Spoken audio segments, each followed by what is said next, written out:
ओमज्ञानतिमिरन्धस्य ज्ञानाञ्जनशलाकया चक्षुरुन्मिलितं येन तस्मै श्रीगुरवे नमः। नमः ओं विष्णुपादाय कृष्णपृष्ठाय भूतले श्रीमते भक्तिवेदांत स्वामिने इति नामिने। नमस्ते सारस्वती देवे गौरवाणी प्रचारिणे निर्विशेष शून्यवादी पाश्चात्य देशतारिणे वंशाकल्पतरुभ्यश्च कृपा सिन्धुभैव च पतितानां पावनेभ्यो वैष्णवेभ्यो नमो नमः। आजानुलंबित भुजौ कनकावदातौ संकीर्तनैकपितरौ कमलायताक्षौ विश्वम्भरौ द्विजवरौ जुगधर्मपालौ वन्दे जगत्प्रियकरौ करुणावतारौ चिरादत्तनिजगुप्तपीतं स्वप्रेमनामामृतम् आपामर्दविदतारं गौरकृष्णजनप्रियतमहं पदे आनन्दलीलामय विग्रहाय हेमावती तस्मै महाप्रेम रसप्रदाय चैतन्य चंद्राय नमः। नमस्ते चैतन्य चंद्राय नमः। नमस्ते प्रभु नित्यानंद श्री अद्वैत गदाधर शिवासादि श्री गौर भक्त वृंद हरे कृष्णा कृष्ण कृष्ण हरे हरे हरे राम राम राम हरे हरे। मुखम करोति वाचालं पंगुलं भयते यत्कृपातमहं वन्दे परमानन्दमाधवं श्री गुरुदिनतारिणं श्री चैतन्य ईश्वरं। नमः ओं विष्णुपादाय कृष्णप्रेष्ठाय भूतले श्रीमते जयप्रकाश।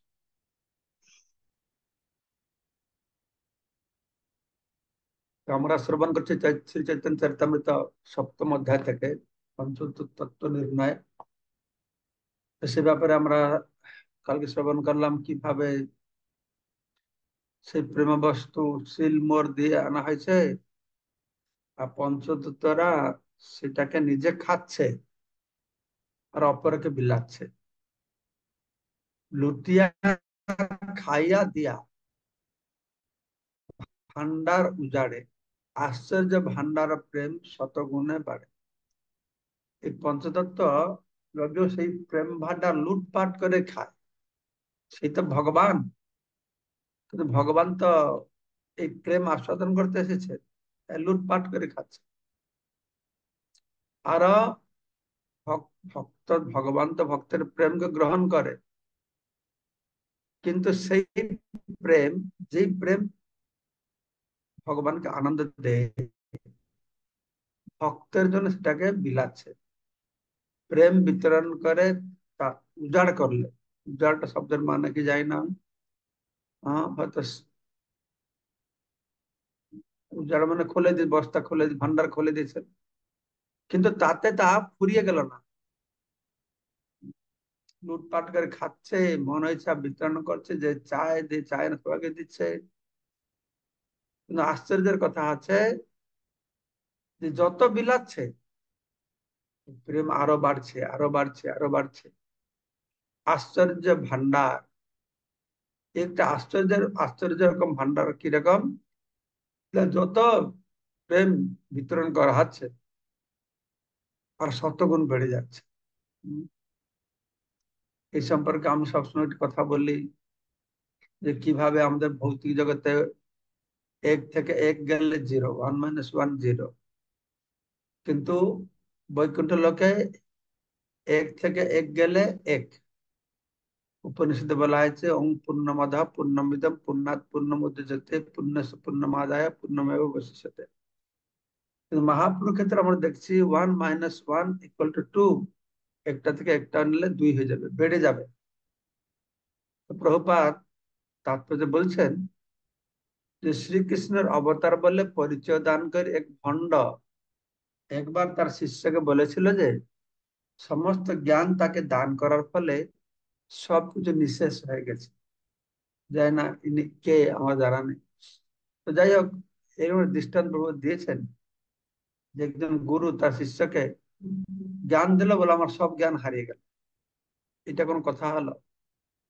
আমাদের এই বর্ণনা অনুসারে আধ্যাত্মিক জ্ঞান কেউ প্রদান করে আর জ্ঞান হারিয়ে যায় না।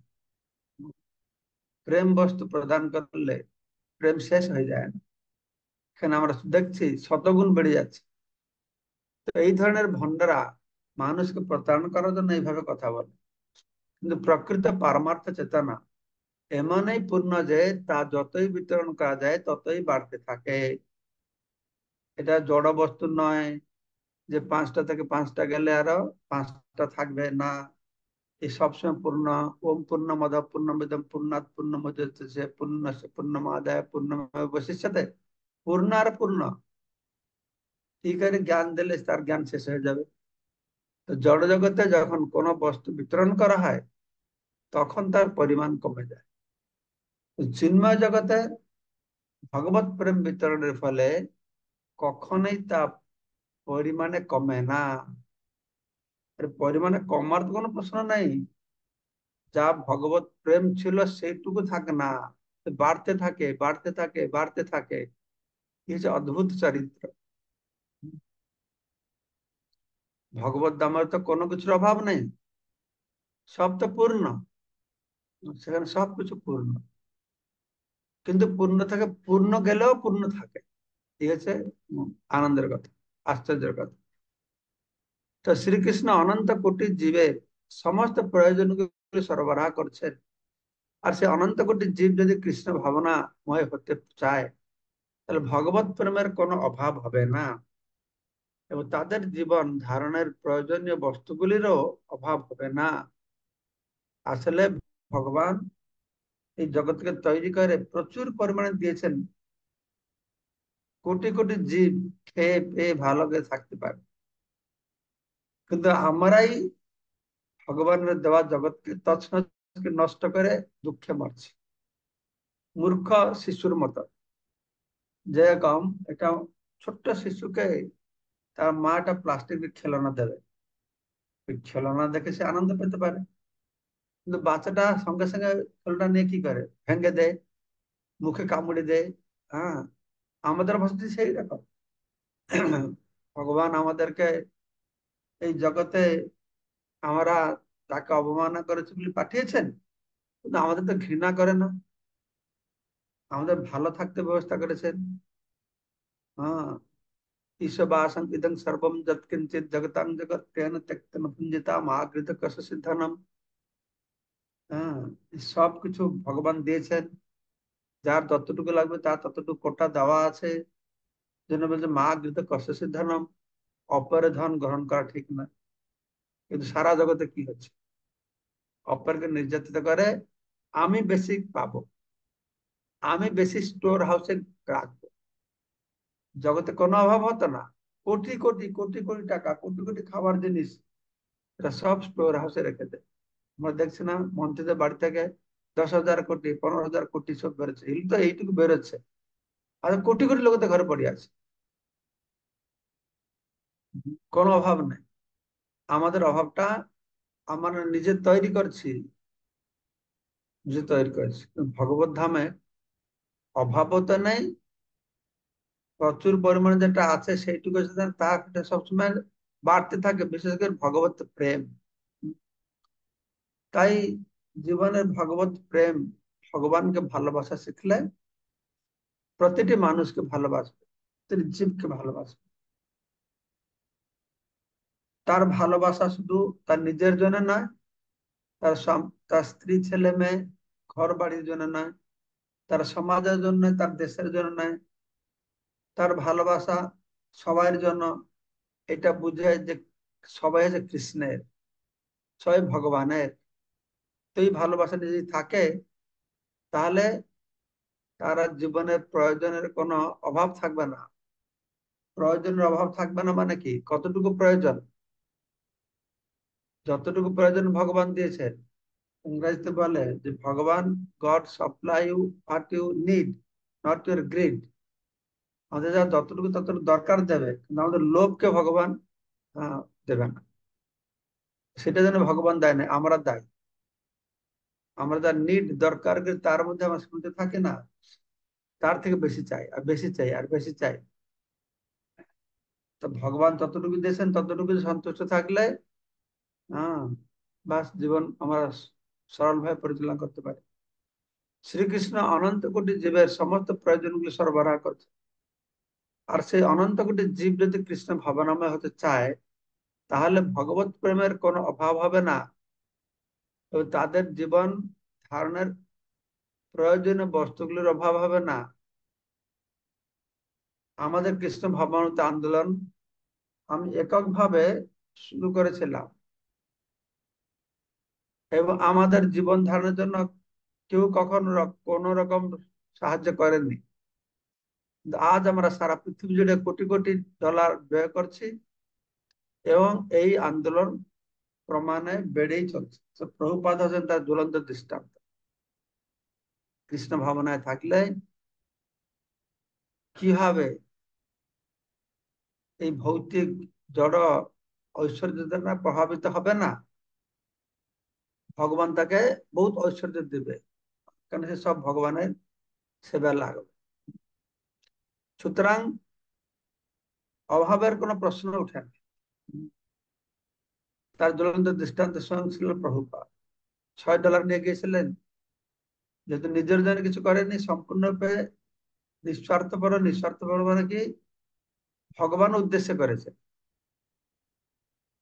সেজন্য দেখুন আজ কত বড় সংস্থা আছে। যদিও ঈর্ষপরায়ণ মানুষেরা আমাদের হিংসা করতে পারে, কিন্তু আমরা যদি আমাদের আদর্শে অবিচলিত থাকবো, হ্যাঁ অবিচলিত থেকে পঞ্চতত্ত্বের পদাঙ্ক অনুসরণ করি, তাহলে ভণ্ড সাধু সন্ন্যাসী ধর্মযাজক দার্শনিক বৈজ্ঞানিক পৃথিবীর সমস্ত বাধা বিপত্তি উপেক্ষা করে এই আন্দোলন প্রসারিত হতে থাকবে। কেননা এই আন্দোলন সব রকম জড় প্রভাবের অতি। এই আন্দোলন হচ্ছে শুদ্ধ পবিত্র। এই আন্দোলনের অন্য কোনো উদ্দেশ্য নাই, কোনো রাজনৈতিক উদ্দেশ্য নাই, কোনো ব্যক্তিগত উদ্দেশ্য নাই। এটার একমাত্র উদ্দেশ্য আছে ভগবানের মহিমাকে প্রচার করা, আর কোনো কিছু উদ্দেশ্য নাই, কোন জড় উদ্দেশ্য নাই। সেই জন্যই আমরা সমস্ত ব্যস্ত হয়ে পড়ি। ও কালকে যেরকম কেউ যেন প্রশ্ন করেছিল, ওরা এরকম বলছে, ওরা সেরকম বলছে। যে যেরকম বলুক, আমাদের প্রচারে বাধা হবে না। আজকাল সোশ্যাল মিডিয়াতে কেউ কৃষ্ণের বিরুদ্ধে বলছে, কেউ রামের বিরুদ্ধে বলছে, কেউ হিন্দু ধর্মের বিরুদ্ধে বলছে, কেউ ইসলামের বিরুদ্ধে বলছে, কেউ প্রভুপাদের বিরুদ্ধে বলছে। তো আমাদের ভক্তরা সেগুলো দেখে আবার বসে বসে মন দিয়ে শোনে। কি দরকার? তো সময় নষ্ট করে ভগবানের মহিমা শুনতে হবে না ভগবান নিন্দা শুনতে হবে? আর শুধু শুনে তা নয়, সেটা আবার তাদের লোকদের কাছে পাঠিয়ে দেয়। ভক্ত আমার কাছে পাঠায়, আমি দেখেছি। কেন? আমার যদি কেউ প্রভুপাদের নিন্দা করছে, ঈশ্বরের নিন্দা করছে, রাম কৃষ্ণ আমাদের দেবতাদের নিন্দা করছে, সেটা শুনলে কি আমার ভক্তি বাড়বে? বাড়বে না তো। কিন্তু আমরা শুনি, বাস কি বলছে শুনি, কিন্তু আমরা বুঝতে পারি না সূক্ষ্ম ভাবে। আমরা সেই শোনার দ্বারা প্রভাবিত হয়ে যাই। এই জন্য এইসব জিনিস পেলে কেউ খুলবেই না, সঙ্গে সঙ্গে ডিলিট করবে, আর সেটাকে আর 10টা লোকের কাছে পাঠাবে। তাতে গিয়ে না ওরা আরো ফেমাস হয়ে যায়, ইউটিউবেরও ফেমাস হয়ে যায়। বুঝতে পারলেন? এটা করবে। তো উচ্ছলিল প্রেম বন্যা চৌদিকে বেড়ায়, স্ত্রী বৃদ্ধ বালক যুবা সবারে ডুবায়। উচ্ছলিল প্রেমে, প্রেম উচ্ছলে পড়বে না? যে এক বাকেট জল আছে, সেই বাকেটের জলের গুণ হচ্ছে 1 লোটা জল নিলে হ্যাঁ জলটা ডবল হয়ে যাবে, তাহলে কি হবে? বাকেটে ভরপুর আছে। 1 লোটা জল আমি নিব, সেই জলের গুণ হচ্ছে যত নিবে ডবল হবে, তাহলে জলটা কি হবে, কোথায় যাবে? উচ্ছলে পড়বে। উচ্ছলে পড়লে কি হবে? না বন্যা হবে। হুম, কিসের বন্যা? না প্রেমের বন্যা। প্রেমের বন্যা, প্রেমের বন্যা লয়া নিতা আইল গৌড় দেশে, জড় অন্ধ আতুর কি ভাষা এটা ভুলে গেছে, যাই হোক। সেই কথা কেন বলে, স্ত্রী বৃদ্ধ বালক যুবা সবারে ডুবায়, এই সবাই হাবুডুবু খায় যাতে, প্রেমের বন্যা সবাইকে নিমজ্জিত করে। এইভাবে যখন প্রেমের ভান্ডারে ভগবত প্রেম বিতরণ হয়, তখন তা বন্যার মতন চারদিকে ছড়িয়ে পড়ে। সিধা মায়াপুরে কখনো কখনো বর্ষার প্লাবন হয়। এটি একটি ইঙ্গিত যে চৈতন্য মহাপ্রভু জন্মস্থান থেকে ভগবত প্রেমের বন্যা সারা পৃথিবীকে প্লাবিত করবে, কেননা তার স্ত্রী বৃদ্ধ বালক যুবক সকলকেই সাহায্য করবে। শ্রী চৈতন্য মহাপ্রভু কৃষ্ণ ভাবনামৃত আন্দোলন এতই শক্তিশালী যে তা সমস্ত জগৎকে প্লাবিত করতে পারে এবং সর্বস্তরের মানুষকে প্রেমে উদ্বুদ্ধ করতে পারে। প্রভুপাদের দৃঢ় বিশ্বাস ছিল, বাস্তব রূপায়িত করেছেন। নাহলে কোথায় এই হাজার হাজার খ্রিস্টান, ইহুদি, মুসলিম তাদেরকে ধর্মকে ছেড়ে সব তার জীবন যাত্রার প্রণালীকে পরিবর্তন করে তারা হরে কৃষ্ণ ভক্ত হয়েছে, তার প্রমাণ। তো শুধু এখানে বলা হলো স্ত্রী বৃদ্ধ বালক যুবক, হ্যাঁ, শুধু স্ত্রী বৃদ্ধ বালক যুব নয়, স্ত্রী বৃদ্ধ বালক যুবদের মধ্যে কেউ সজ্জন আছে, কেউ দুর্জন আছে, কেউ পঙ্গু আছে, কেউ জড় আছে, কেউ অন্ধ আছে, এরাও পর্যন্ত সজ্জন দুর্জন পঙ্গু জড় অন্ধগণ প্রেম বন্যায় ডুবাইল জগতের জন, সকলকে, হ্যাঁ, ডুবিয়েছে। এখানে আবার উল্লেখ করা যায়, যদিও ঈর্ষাপরায়ণ পাষণ্ডরা প্রতিবাদ করে যে ইউরোপীয় ও আমেরিকানরা যজ্ঞ উপবীত ধারণ করার অথবা সন্ন্যাস অবলম্বন করার যোগ্য নন, এরকম বলে ক্রিটিসাইজ করে মায়াবাদীরা, জাত গোসাইরা। হ্যাঁ, এরা কি ব্রাহ্মণ দেখাতে দিল, এরা কি ব্রাহ্মণ হয়ে যাবে, এরা ম্লেচ্ছা, এরা জবন, এদের ওরা পৌঁছে দিল কি করে, এরা কি করে সন্ন্যাস নিতে পারে? কিন্তু তাদের একবার বিবেচনা করে দেখা উচিত যে সজ্জন দুর্জন নির্বিশেষ সকলেই এই আন্দোলনে যোগদান করতে পারেন, যে সজ্জন হোক দুর্জন হোক। কেননা এই আন্দোলন রক্ত মাংস তৈরি জড় দেহের অপেক্ষা করে না। এই দেহের অবস্থা কি, সমাজের অবস্থা কি, দেশের অবস্থা কি, এই আন্দোলন অপেক্ষা করে। যেমন আমাদের ছিল প্রভুপাদ, ছিল ভক্তেন্দ্র ঠাকুর প্রভুপাদের সঙ্গে দেখা করতে গিয়েছেন। ভক্তেন্দ্র ঠাকুর প্রভুপাদ বলছেন, তুমি মহাপুরু বাণী, হ্যাঁ, সারা জগতে প্রচার করো, তুমি ইংলিশ ভাষা জানো। প্রভুপাদ তো মহাত্মা গান্ধী আন্দোলনের ছিলেন, যোগদান করেছিলেন, স্বাধীনতা বিপ্লব করেছিলেন। তো তিনি বলছেন, আমার কি করে, আমরা এখন পরাধীন, আমার কি করে ভগবানের বাণী প্রচার করবো এই অবস্থায়, ওদের দেশকে স্বাধীন করতে হবে। তো প্রভুপাদ বলছেন, কৃষ্ণ ভক্তি প্রচার, কৃষ্ণ ভবনামৃত দেশ স্বাধীন পরাধীন করে নির্ভর করে না, এক্ষুনি করতে হবে। স্বাধীন হবে তবে কৃষ্ণ ভক্তি প্রচার হবে তা না। ভারত পরাধীন কি করে কৃষ্ণ ভক্তি প্রচার হবে? আরে ভারত প্রধান প্রভুপাদ প্রমাণ করে দিয়ে গেলেন, আমেরিকা তো আমাদের অধীনেই নেই। ইউরোপ, লন্ডন, অস্ট্রেলিয়া, রাশিয়া, হ্যাঁ, সম্পূর্ণ আলাদা। ভারত তো স্বাধীন পরাধীনের প্রশ্ন উঠে, কিন্তু অন্য দেশগুলো তো একেবারে আমাদের লাগালের বাইরে। তাতে কি করে এত প্রচার হলো? তাতে কি করে প্রচার হলো? কি করে সম্ভব হলো যে মুসলিম দেশে উজবেকিস্তান, কাজাকস্তান, সার্বিয়া, হাজার হাজার মুসলিম, মিডল ইস্টে যে আরবিক দেশে হয় না যে তাদের একটা কট্টরবাদ আছে, কিন্তু ওরা যদি একটু এই কট্টর ভাবটা তুলে দেবে, অর্থাৎ কেউ ইসলামকে ছাড়তে পারবে না, কেউ অন্য কথা পড়তে পারবে না, পড়লে তাকে গুলি করে দেবে, তাকে ফাঁসি দিয়ে দেবে, এগুলো রেস্ট্রিকশন ছেড়ে দিলে দেখবে আরব বিশ্বে হাজার হাজার লোক তারা, হ্যাঁ, ভগবানের ভগবানকে গ্রহণ করে, তারা ভগবানের ভক্ত। যারা আল্লাহকে ভালোবাসে তারা ভগবানকে ভালোবাসে, কিন্তু তাদের কাছে এই উচিত শিক্ষাটা, হ্যাঁ, পৌঁছে যেতে হবে, উচিত শিক্ষাটা পৌঁছে দেবে। এখানে বলা আছে যে শুদ্ধ ভক্তির সহায়ক বিধিনিষেধগুলি পালন করে যথাযথভাবে অবিচলিত হচ্ছে, তাই কোনো বাহ্যিক প্রতিবন্ধক এই আন্দোলনকে বাধা দিতে পারে না। যে আমাদের শুদ্ধতা থাকে, আমাদের সহযোগিতা থাকে, আমাদের ভগবানের দৃঢ়তা থাকে, তাহলে এই সংস্থা ভগবানের বাণী প্রচার কার্যে এগোতে থাকবে, এগোতে থাকবে। তখন কি হলো না, জড় অন্ধ আতুর সব তো ডুবলো। এইভাবে জগৎ ডুবিল, জীবের হইল বিজনাশ, তাহা দেখি পাঞ্চজনের পরম উল্লাস।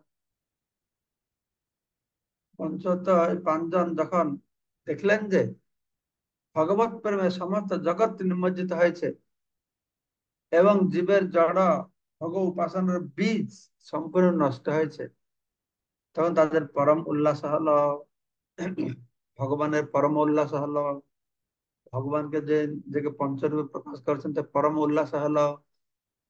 ভগবান তো আনন্দং ব্রহ্ম, তিনি সবসময় আনন্দে থাকেন। আর বিশেষ আনন্দ কখন? ভগবানের ডিকশনারিতে দুঃখ বলে কোনো শব্দ নেই। দুঃখ বলে কিছু থাকে তাহলে একটাই দুঃখ, যে তার অংশ এই জড়জগতে এসে কষ্ট পাচ্ছে, সেটাই দুঃখ। হম। তো জীবের হইল বীজ নাশ। কিসের বীজ? জড় ভোগ বাসনার। যে ভোগ বাসনার জন্য অনাদিকাল থেকে অনাদি কর্ম ফলে পড়ি ভগবান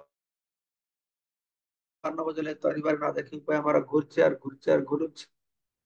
তো ভগবানের সব থেকে আনন্দ হচ্ছে কি, ভগবানের দুঃখ থাকে একমাত্র দুঃখ যে তার অংশ, তার শক্তি, জীবাত্মা এই জন্য দুঃখ পাচ্ছে। তো যদি এই জীবগুলি মুক্তি পেয়ে যায় জড় বন্ধন থেকে, সেটা ভগবানের খুব আনন্দ হবে। তাহা দেখি পাঞ্চজনের পরম উল্লাস, খুব আনন্দ পাচ্ছে। তো এই বিষয় ছিল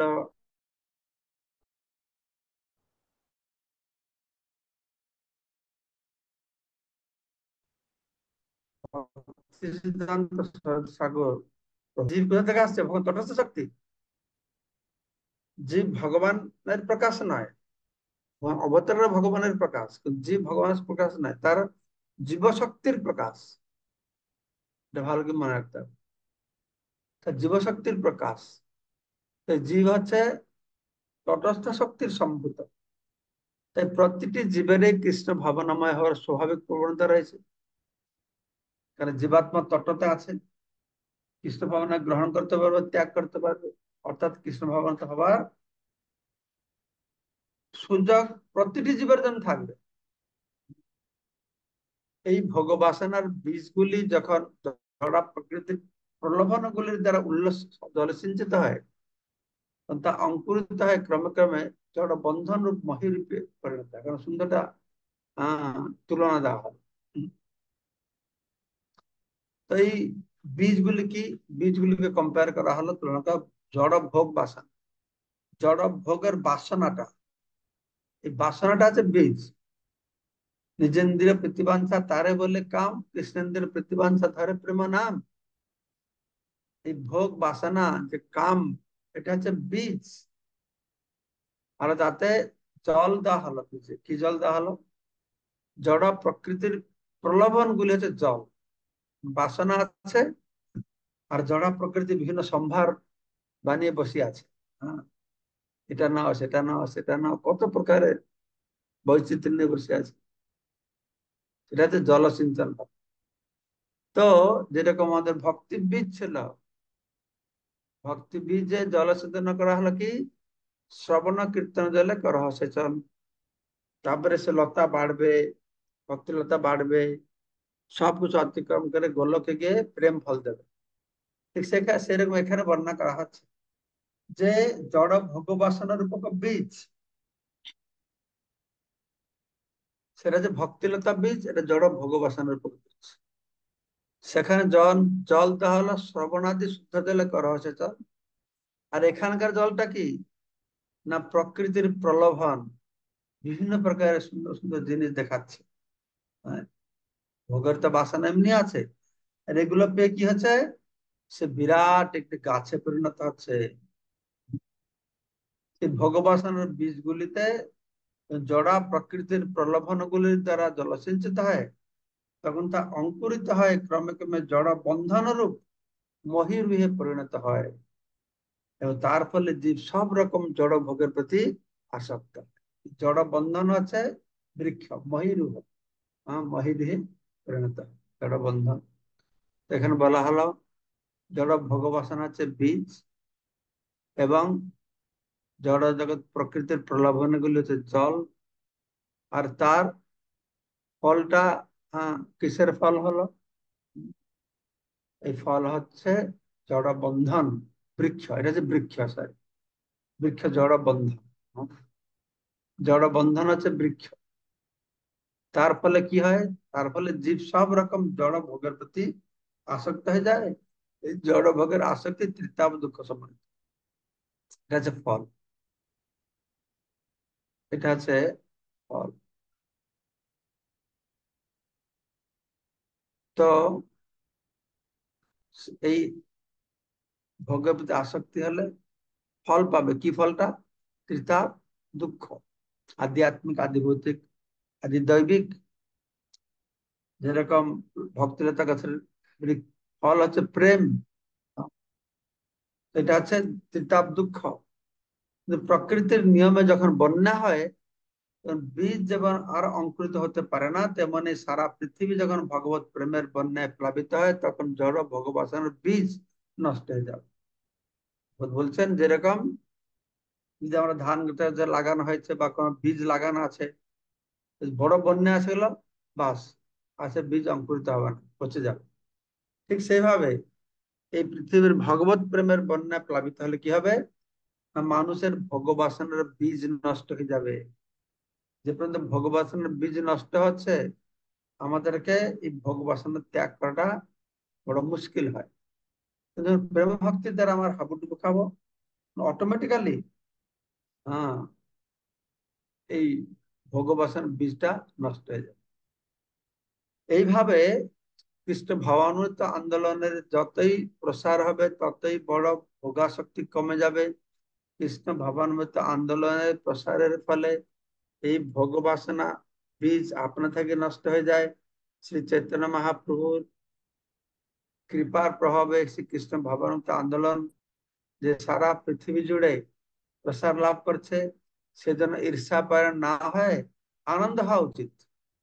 ভগবানের বাণী প্রচার হচ্ছে, সনাতন ধর্ম প্রচার হচ্ছে, অনেক লোক আনন্দ না পেয়ে তারা ইস্কন ক্রিটিসাইজ করে, প্রভুপাদকে ক্রিটিসাইজ করে।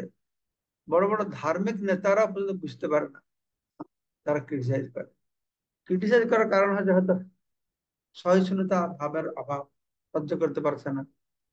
সেই সম্পর্কে এখানে বলা হয়েছে পরম উল্লাস, এই দেখে পঞ্চতের উল্লাস হচ্ছে। কিন্তু যেহেতু তারা হচ্ছে কনিষ্ঠ অধিকারী বা প্রাকৃত ভক্ত, পারমার্থিক তত্ত্বজ্ঞান হয়তো জড় বিশেষত্ব ভক্ত, তাই তারা আনন্দিত হওয়ার পরিবর্তে ঈর্ষান্বিত হচ্ছে, এবং তারা কৃষ্ণ ভাবানুমত আন্দোলনের ভুল ত্রুটি দেখার চেষ্টা করছে। তবে শ্রীমৎ প্রবোধানন্দ সরস্বতী তার চৈতন্য চন্দ্রামৃত গ্রন্থে লিখেছেন যে চৈতন্য মহাপ্রভু কৃষ্ণ ভাবানুমত আন্দোলনের দ্বারা প্রভাবিত হয় বিশ্বরা তাদের স্ত্রী পুত্রদের সম্বন্ধে কথা বলতে বিরক্তি অনুভব করবে। তথাকথিত জ্ঞানীরা বেদ পাঠ বর্জন করবে, যোগীরা ক্লেশ করে যোগ সাধন ত্যাগ করবে, তপস্বীরা কঠোর তপস্যা ত্যাগ করবে, সন্ন্যাসীরা সাংখ্য দর্শন ধ্যানে বর্জন করবে। এই কৃষ্ণ ভক্তি মহানতা, এটি অত শ্রেষ্ঠ যে কেউ কৃষ্ণ শুদ্ধ ভক্ত হয়ে গেল, শুদ্ধ ভক্ত হয়ে গেলে তার স্ত্রী পুত্র পরিজন অটোমেটিক্যালি বিরক্তি প্রভাব আসবে। এটা যে ভক্তির লক্ষণ, ভক্তি। হ্যাঁ, কি এটা? ভক্তি পরেশানুভব বিরক্তি, ভক্তি পরেশানুভব বিরক্তি, ভক্তি পরমেশ্বরের অনুভব, আর জড় বস্তু প্রতি বিরাগ বৈরাগ্য, এটা অটোমেটিক্যালি আসবে। তো সেই কথা তুলে ধরা হয়েছে, কি হবে না, কৃষ্ণ ভক্ত হয়ে যাবে, স্ত্রী পুত্রদের প্রতি বিরক্তি আসবে। আর জ্ঞানীরা তো বেদ পাঠ করে, যদি ভক্ত হয়ে যাবে বেদের প্রতি বিরক্তি এসে যাবে। যোগীরা যোগ সাধনা করার জন্য বহু দুঃসাধ্য ক্লেশ কষ্ট করে সাধনা করে, তপস্বীরা কঠোর তপস্যা, এই যে কঠোর সাধনা করে ভক্তি ভাব পেয়ে গেলে এইসব সাধনা ত্যাগ করে। তপস্বীরা কঠোর তপস্যা করে সিদ্ধি পাওয়ার জন্য, ভক্তি পেয়ে গেলে এসব ত্যাগ করে দেবে। সন্ন্যাসীরা সাংখ্য দর্শন অধ্যয়ন বর্জন করবে, সেটা থেকে তারা কৃষ্ণ তত্ত্ব জানছে, এটা বর্জন করবে। এইভাবে তারা সকলেই শ্রী চৈতন্য মহাপ্রভু ভক্তিযোগ অনুশীলনের প্রতি আকৃষ্ট হয়, কৃষ্ণ ভাবানুভূতির উন্নত রস মাধুর্য আস্বাদন করতে পারবে। এই জগতের সব কিছুর প্রতি আকর্ষণ থেকে মুক্ত হবে, তবে আমরা সেই আলোকের সন্ধান পেতে পারি। ঠিক আছে, তাহলে কালকে 28 নম্বর শ্লোক থেকে পাঠ।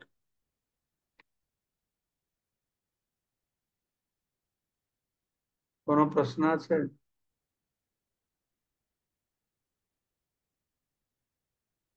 বলুন, মঙ্গলবার।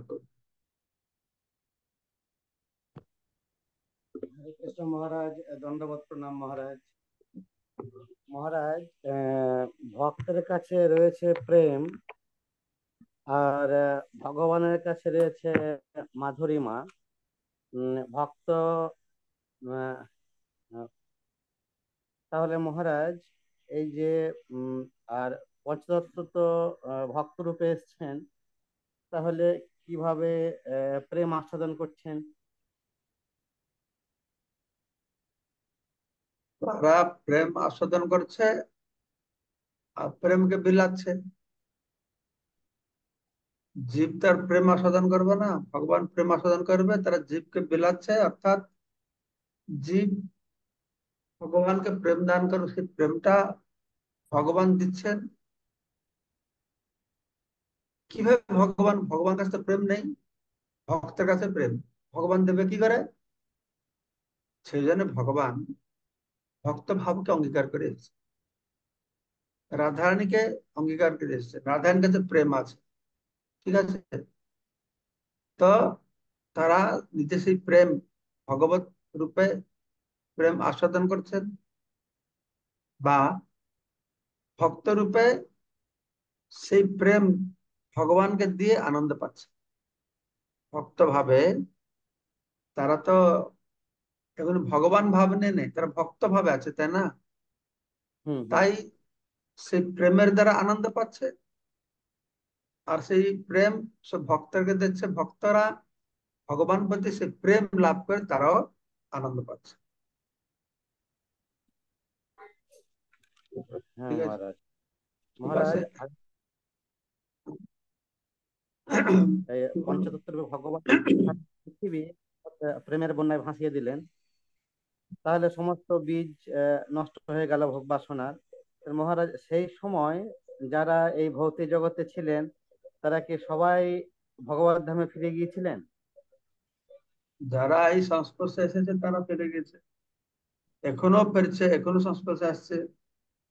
মহাপুরু আন্দোলন এখনো চলছে, অদ্যাপিহ গৌর রায় সেই লীলা কয় কোন কোন ভাগ্যবান দেখিবার পায়, এখনো চলছে। মহাপুরু নির্দেশে প্রভুপাদের সারা পৃথিবীতে প্রচার করছেন। যারা প্রেম পায় না তারা পাবে আস্তে আস্তে, অ্যাটলিস্ট প্রেমের স্পর্শ পেয়েছে, আস্তে আস্তে প্রেম আরো ঘনীভূত হবে। মহারাজ, আপনি যে পর্দা গাইছিলেন, ওটা বাসু ঘোষের লেখা। আনিয়া প্রেমের বন্যা জগত করিলা ধন্যা, ভরিল প্রেমেতে নদী খাল, লাগিয়া প্রেমের ঢেউ বাকি না রহিল কেউ, পাপে তাপে চলিল ভাসিয়া। এইটা মহারাজ? না, এটাও ঠিক, কিন্তু আমি যেটা বলছিলাম এটা আরেকটা।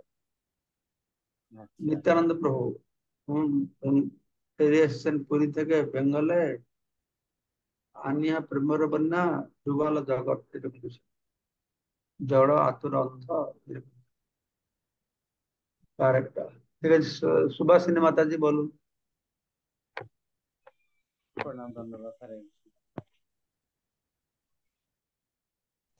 হরে কৃষ্ণ, দণ্ডবাদ প্রণাম মহারাজ, আপনার শ্রী চরণে অমৃতময় চৈতন্য চৈতামৃত স্পিরিচুয়াল ক্লাসের জন্য অনেক ধন্যবাদ। মহারাজ, উম, এই যে ভগবান বলেছেন শ্রীমদ্ ভাগবতে যে আমাদের এখানে কোনো কিছুরই অভাব নাই, আহ, শুধু একটাই অভাব যে কৃষ্ণ কনসাসনেস, এইটাই। আর এই অভাবটা যখন থাকবে না তখন আর অশান্তি থাকবে না, আর এই ভোগ বাসনা থাকবে না, যখন এই প্রেমের বন্যা সব জায়গায় পৌঁছাবে। তা মহারাজ আর কত সময় লাগবে এই বীজটা সম্পূর্ণভাবে নষ্ট হতে, ভোগ বাসনার?